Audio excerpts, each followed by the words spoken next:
great variety. I mean, sometimes they're extremely polite, but most of the time, like, there's a lot of audience interaction, which is one of the really good things about it.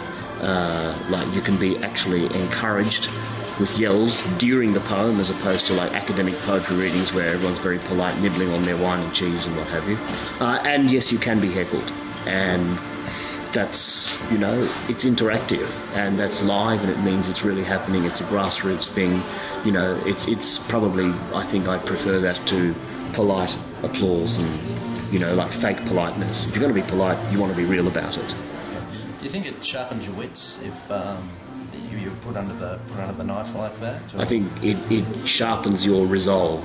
Like, in these sorts of situations, you know, or especially in pubs and things like that, where a lot of poetry things go on and slams go on, there can often be a lot of people just, you know, playing pool or drinking or talking, and you've got the microphone, which means you can actually go above them in volume if you want to, but I think that what it sharpens is your resolve to keep going if you're not being listened to.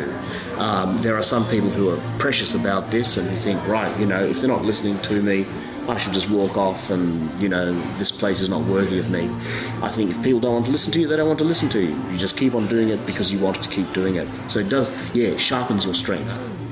I mean, respect for the microphone, yes, I absolutely believe respect for the microphone, but by the same token, if someone does not show respect for the microphone and you're up there and you really believe that you've got something to say, you just keep on saying it, you know.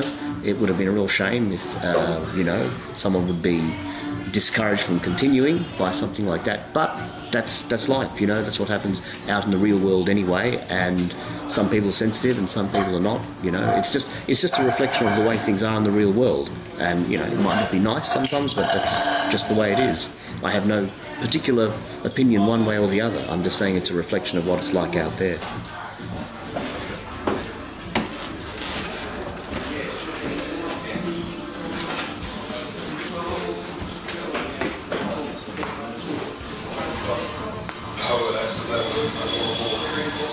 Your sunshine boy, eh?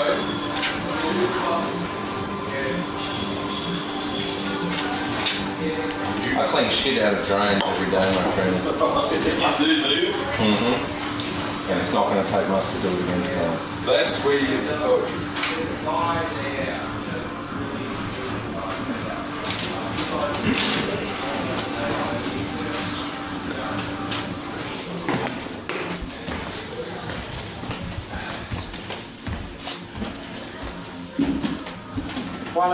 One of the things about the way we run this is we try to give everyone the same chances. 3 minutes within the limitations of a possibly shit German chronometer, and possibly an even shitter Australian reader of the chronometer. I hope I'm not wrong, but, and also it's everyone gets the same chance to evaluate the work of whoever it is that's got the guts to stand up here and let out poetry, which is sometimes very personal and very important to people. You can vote 7, 8 or 9, every one of you, for whatever the work is. So please use that opportunity to express how you feel about it and treat this as a sacred work. It's freedom of speech. It's us expressing ourselves with equal opportunity in that 3 minutes of the line.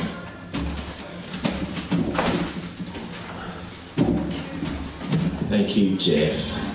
And now, welcome to round 3 of Melbourne Slam. And, well, we're considering doing a 4th round. We were going to have 3 rounds, but the way things are going, we're thinking going a 4th round. So, is everyone happy for a 4th round? It's, if all competitors feel they have a 4th piece, it's fair enough. But, yeah. I don't mind either way.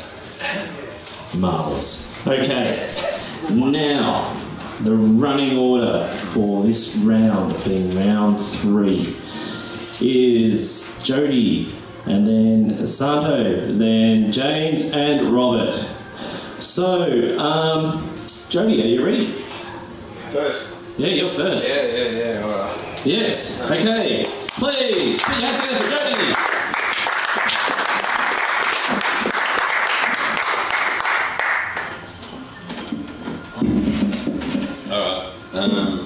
it seems I might be the whipping boy for heckling tonight, so go for your life. But I'm going to read it anyway. It's a friend wanted me to. So. Okay, it's called Amy. My Indigenous friend got leukemia, the irony. She had just come out to her birth mother and she was raising a daughter with her partner.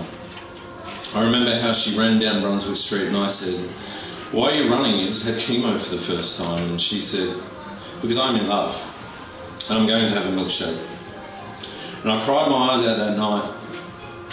She was playing a sacred boulder in a theatre company's latest production, and it was the right thing for her to play, because she had always been my rock.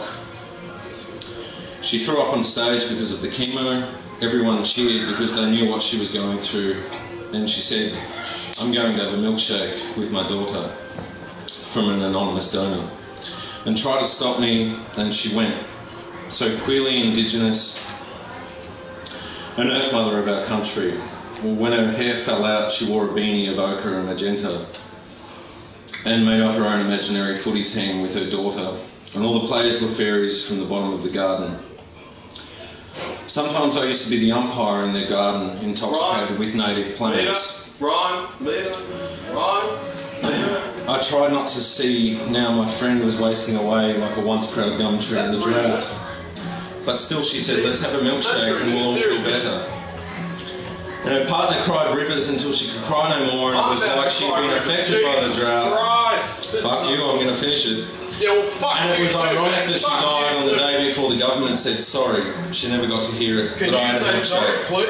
And thought to myself, well, Amy, there are still so many sorries left unsaid. And I drank my milkshake and said nothing more. Oh, that's fucking chronic, dude. And just as my fourth piece that I'll fill in now, I believe your name is James Jackson. Yeah, as far as I'm aware, Jackson. James Jackson, this is for you.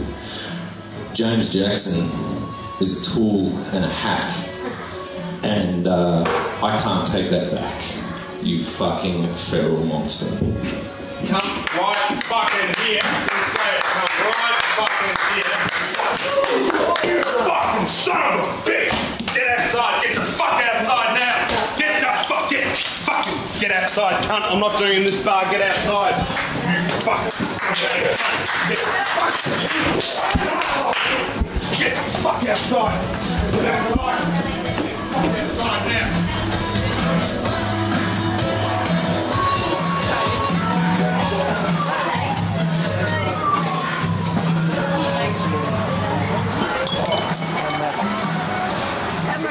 I would say that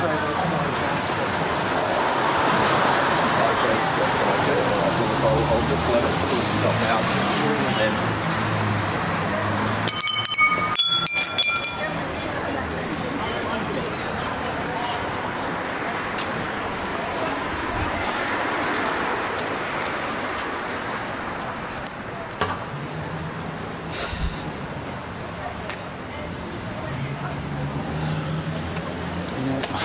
please don't film this.